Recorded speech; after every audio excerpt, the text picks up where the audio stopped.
Welcome. This is the podcast series dedicated to living a revenue culture. And for those of you who've been with us before, you know that this series is dedicated to what the pandemic taught us. It reminded us that while we have to have profitable revenue to survive, the way we maximize that profitable revenue is by optimizing our culture. And so that's what this podcast is all about. Now, typically, you're going to meet one of our guests and we're going to have a conversation that explores how you really do that and what's involved. But today, we're going to do it a little differently.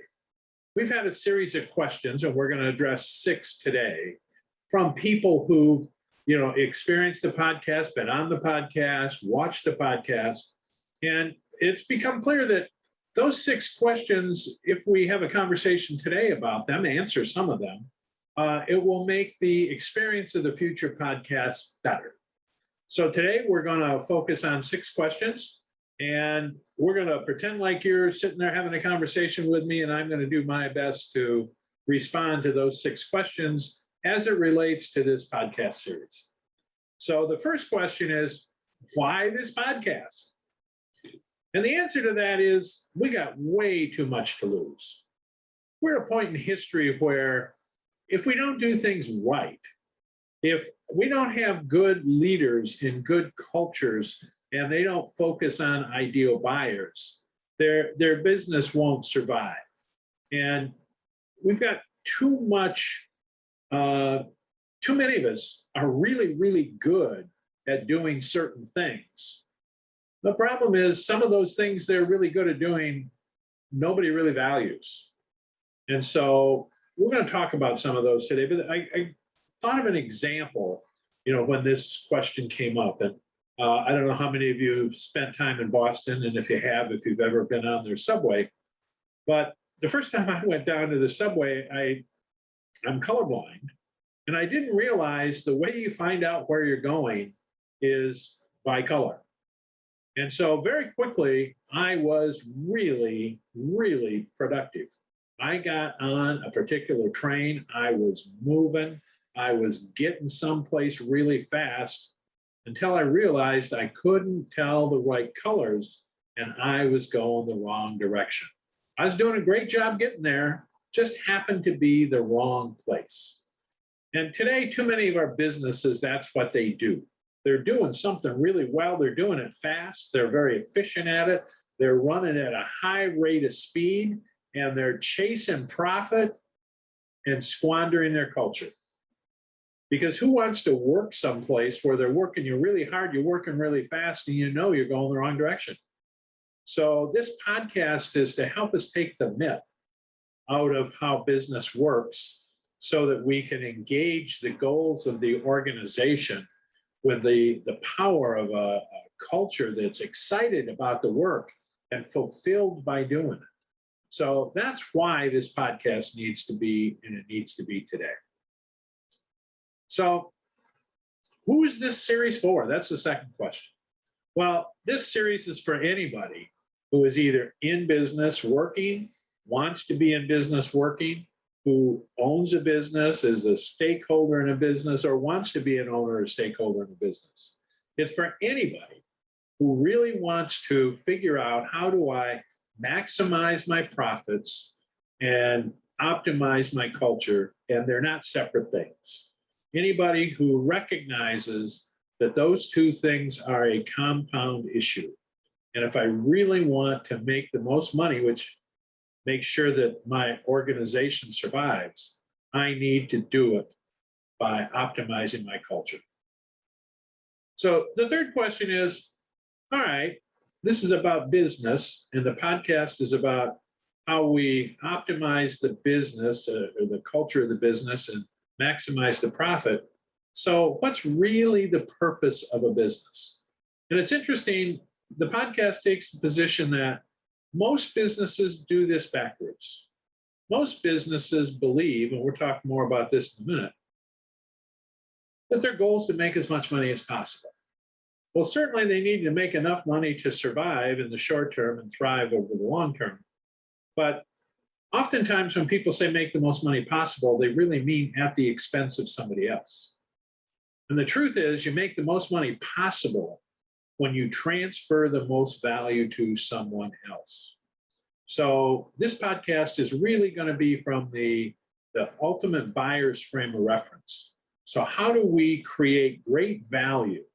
And we're going to talk in detail, but the great value comes from the culture. The culture's who writes the software. They're the ones who engage with the customer. They're the ones who deliver the product or service to the actual buyer. So when we think about this podcast and about business, it's about transferring value. And at the leadership level, we may have a vision for that, but it's at the cultural level where we actually achieve transferring value that the buyers are waiting for and ready and willing to pay for. Ultimately, the buyer determines if there is value and how much there is based on what they're willing to pay. So now the fourth question: what are leaders responsible for in the short term and in the long term? You know, it's interesting. That's one of the challenges is always about leadership when we, read articles, read books, take classes, get master's degrees in leadership. And often we really don't think about what they're really responsible for. Leaders are not the ones responsible to write the software or to build the house or to make the sales call. That's not their jobs. What they are responsible for in the short term is they're responsible for survival. You know, if your organization started out as a solopreneur, when you got up in the morning, your first thing was, can I create enough profitable revenue just to get to next week or next month or next year? So in the short term, leaders are absolutely responsible for survival. And survival typically does include, as soon as you pass from solopreneur to an entrepreneur and you have a few employees, part of survival is aligning your team and your organization and making sure they're producing something of value and making sure you're getting paid for it, and making sure that you've got the next generation offer so that you can have repeat customers or fulfillment of long-term contracts. So survival is your first short-term mantra, but that's a result of something. Survival isn't something you go down the store and buy a survival app. Survival is an outcome, and it's an outcome of something else leadership is responsible for. And that is, leadership is responsible for the purpose of the business's existence. Now, too often we think of purpose in very, very simplistic terms. And we're going to talk more about that in the next question. But to give you a comparison, some people think the purpose of a business is to make as much money as possible. Now, it's interesting when you think about that as your short-term goal, and if you, when you hire and your mission is to make the most money possible, does that mean you have to underpay your employees? Does that mean that you have to provide as little service and little value as possible to the customers? Does that mean you always negotiate win-lose with your customers? So we have to be careful what that purpose is. But the leadership owns the purpose that they put in front of the people they're going to hire and the current employees and the current business partners and the current customers. So leadership owns survival and purpose starting day one. Whatever else they get beyond that, it starts from the fact they have to create a surviving environment, and it has to have a purpose. And if they don't choose to start the day with a purpose, guess what? The world decides what the purpose is for the leaders. So the leaders get it based on what they do, no matter what they intended or what they wanted. It's an outcome. Purpose is an outcome. Culture is an outcome. Revenue is an outcome. So from the podcast, the next question, and that's, what's a big purpose? If you see some of the podcast material or you've seen some of the interviews, We talk about big purpose, and big is in capital letters, and the P in purpose is capitalized. So when you think about a business starting with a purpose, we mentioned in the last question, could start with the purpose is I want to make the most money possible. Well, there is nothing wrong with that. That is absolutely, totally legitimate. It's reasonable. It's certainly been done before. But let's think about the maximizing profits by optimizing culture.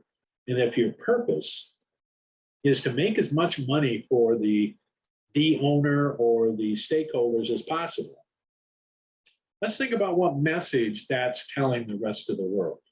When you're interviewing somebody to come on board and work for you, whatever the position is, whether they're writing software or sales or head of HR or engineering, whatever the position, they're listening for what's the purpose of this business, because I'm going to represent that purpose in the way I do my job. Now, if the purpose is to make the most money possible, I think some of the employees you're interviewing, they are now thinking, okay, that means you're going to try and negotiate me as low as possible. And I guess I've got to be very, very focused on how I get as much for me as I can, because this is a me-focused business. And the same thing with your business partners, people who are distribution partners, or you need them to help you complete the projects or find leads or whatever it is they're supposed to do. If they see you're a pure mercenary organization, you're telling them that they need to respond in kind. So there's nothing wrong with any of this. This has worked very successfully, but just recognize you're not optimizing culture, because everybody in the culture is playing me first. And when you get to the customer's communication, the customer relationship, customers quickly recognize a mercenary company, and they quickly realize that negotiations are win-lose, and that they are expecting you're going to up your prices, decrease the quality and the volume of what you're going to deliver for the money. So it's their job to, in effect, push back and look and see who else can do this kind of job and give them more for the same amount of money. So if you're choosing that your purpose is to make the most money possible, and that's your focus, just recognize all of these things come along with it. So what's the opposite of I'm in business to make the most money possible? The opposite of that is what we call the big purpose, with the word big and the capital P in purpose, all caps. And what we're really talking about there is that you're in business because you have something very, very important to do. It could be it's about environment. It could be it's about health. It could be it's about just serving your customers at an extremely high, very fulfilling level, and seeing the joy on their face. And an example a lot of us may be familiar with in a very practical way, a couple examples. One is if you fly Southwest Airlines. Southwest Airlines, which is the only airline that's been profitable almost every year since their existence, their purpose is safe and happy flyers. Most others, there's no happy in what the other airlines are doing. So when you're on Southwest Airlines, Southwest doesn't feel like they did a good job unless you get off the plane and had a good time. You enjoyed your flight. Another example of big purpose is Disney. Disney wants you to feel like whenever you touch Disney, you're in the happiest place on earth. So that's a big purpose. Now, we know Southwest Airlines makes a lot of money. We know Disney makes an awful lot of money. But they start with the purpose, and the business outcome comes next. And in both cases, the people that work there or have worked there have found that to be one of the most fulfilling, if not the most fulfilling thing they've ever done in their business career. So when we talk about big purpose, it's organizations who get up in the morning and they lead with the fact they're doing something important. And they build their whole organization around something important. And once they have the big purpose, they create a buyer back strategy to deliver the value from that big purpose to those ideal buyers. And those ideal buyers are thrilled to pay. And they typically pay for what the true value is. And the buyer's the only one who can determine the true value. But when you're doing something really important and the buyers are compelled by it, then they're going to pay you handsomely for what you do. Not begrudgingly. They're not going to negotiate because they want to experience that big purpose right along with you. And from your employees, not only do they end up in an organization that because they have a big purpose that's got a real strategy, buyer back strategy that really transfers value to the buyer, but the employees are compelled by that purpose and they're fulfilled. Like the flight attendants on Southwest or the people who work, in the Disney World, whether they're creating great movies or whether they're at a theme park or on a cruise ship, they're thrilled with what they're doing because they're making people happy. They're seeing the outcomes of what their life is. And that's why they're there. And so you find your employees are engaged, they stay longer, they are more inventive, they're more creative. And you really have to transfer the responsibility of all those things from leadership down to your humans. And that's why your culture gets so excited. That's why it's such a big purpose culture. So that's the big purpose. The last question, it's the long one, but it's the last one, is are there keys for organizations that want to maximize profits and optimize culture? And there are. And before we go into what the keys are, one of the things we have to recognize is that typically big purpose companies, cultures, organizations are also, as Simon Sinek says, they're infinite. They're there for the very long period of time. They're not there because there's a housing bubble and they can build a bunch of houses and make a bunch of money, or because they got an app that for a year or two they're going to make a fortune and then it's not going to be needed anymore. They're in the game for the long term. And they're in the long term because the big purpose doesn't end. If you're trying to make the world healthier or make sure all children have nutrition, or you're trying to build the best housing for families possible, those things never end. They just keep going and going and going.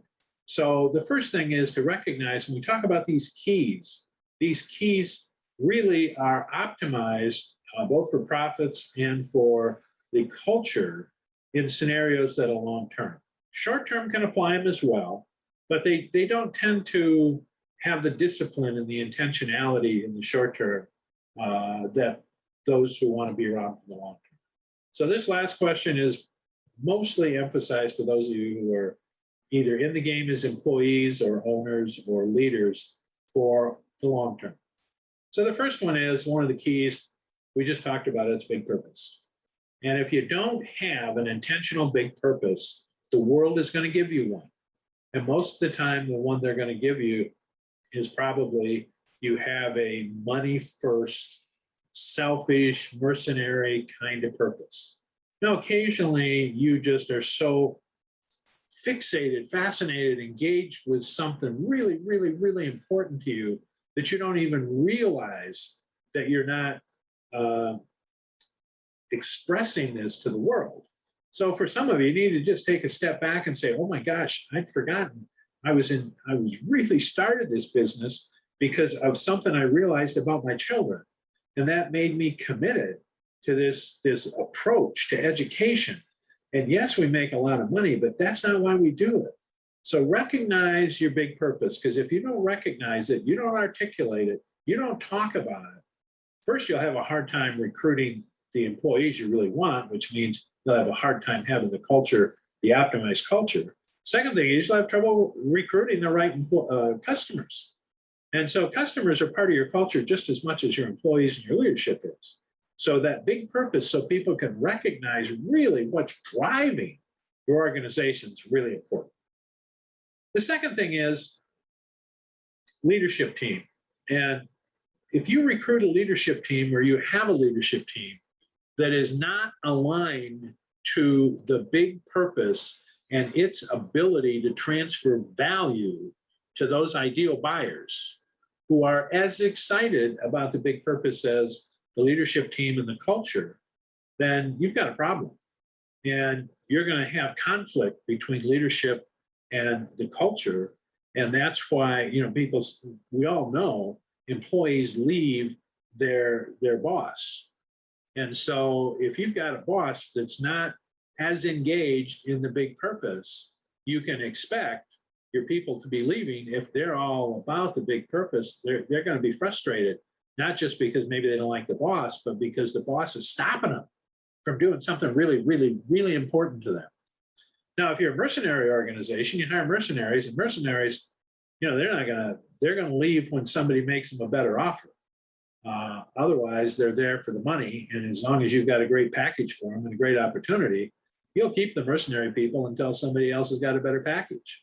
But leadership's a big deal in this, and it has to be aligned to that same big purpose that really drives a buyer-back transfer of value. So the third thing is leadership has to let the culture evolve. In the short term, we said leadership owns survival. Leadership owns survival.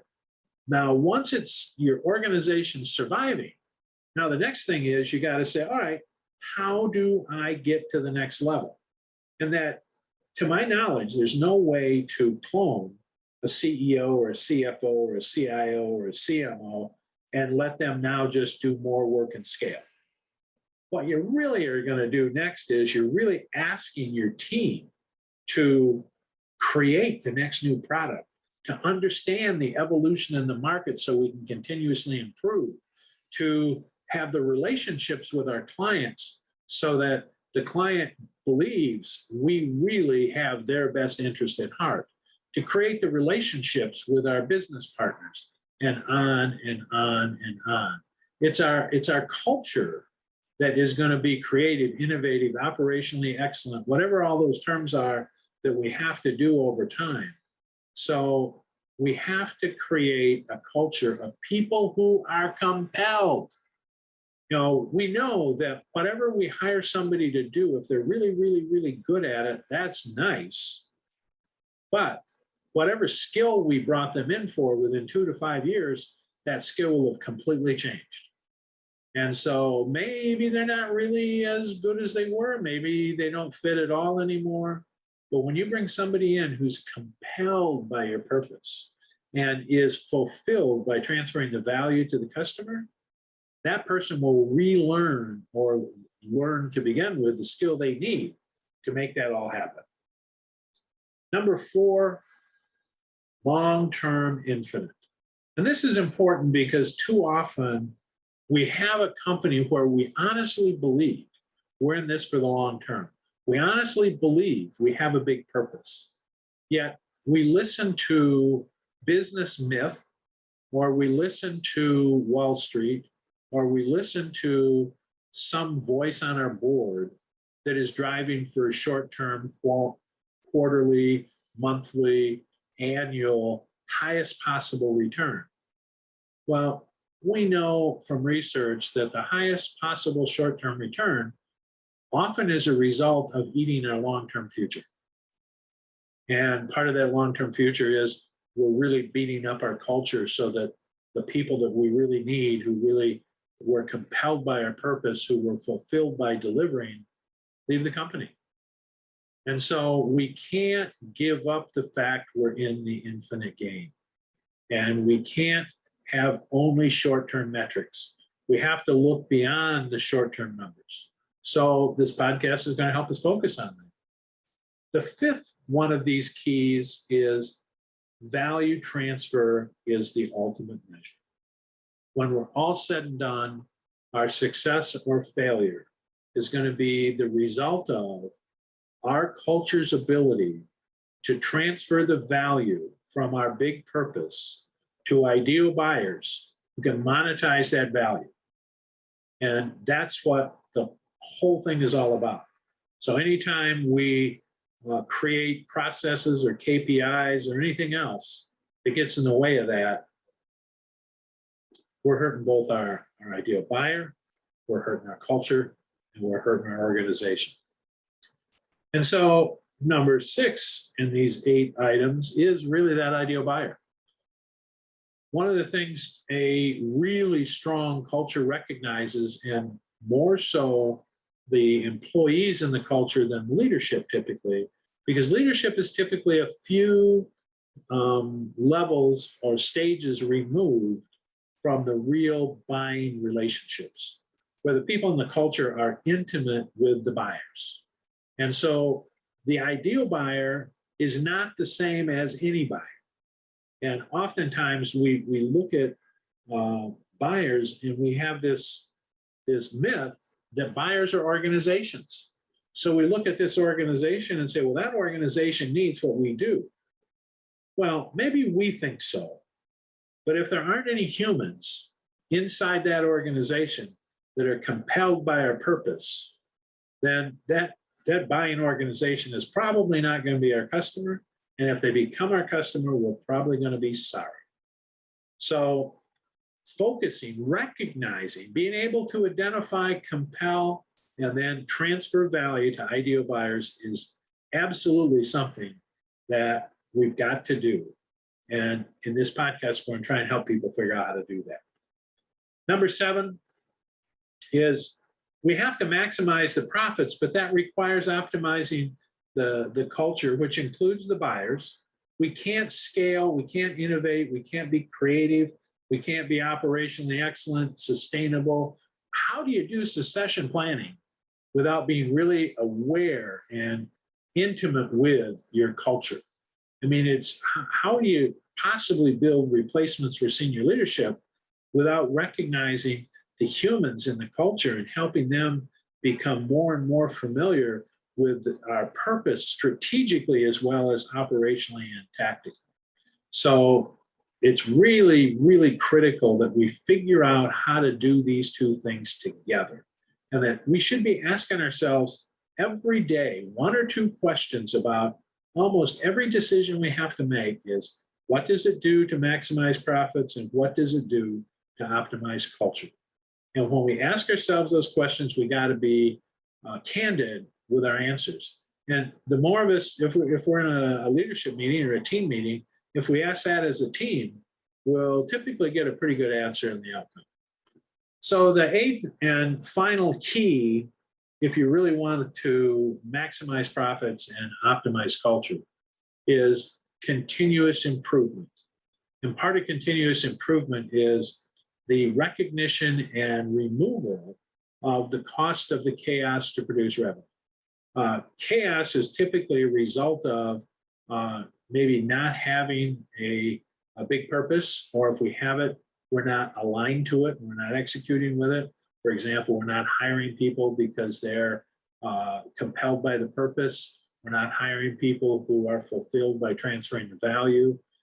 There's all kinds of things we can do that create chaos, but it's the culture, it's the team, it's the employees who are responsible for this continuous improvement. Leadership can say, hey, we need to do continuous improvement. And, we bought a book or we got training. That's all cool. And it's helpful. It's part of the structure to make sure this really happens. But when it's all said and done, it's the employees who are doing it. And if the employees really understand and embrace the big purpose and the necessity and the excitement of transferring the value from that big purpose to ideal buyers, then we really got something. And that's what continuous improvement is all about. So those are 8 keys that as you go through the podcast series, hopefully you won't see all of them every week, but you're going to see them throughout the whole series. And you'll now have a context to put them in, because that's what's really important. And that's why the podcast is dedicated to living that revenue culture, where you're maximizing the profits and you're optimizing the culture, and everybody wins. Stakeholders win, leadership wins, employees win, partners win, and buyers win. That's what this is all about when you're living a revenue culture. Thanks for being here. Please send me any questions or ideas or pushbacks that you've got based on what we're doing with the series, because maybe you could be on the podcast, or maybe you can help us make them better. Thanks.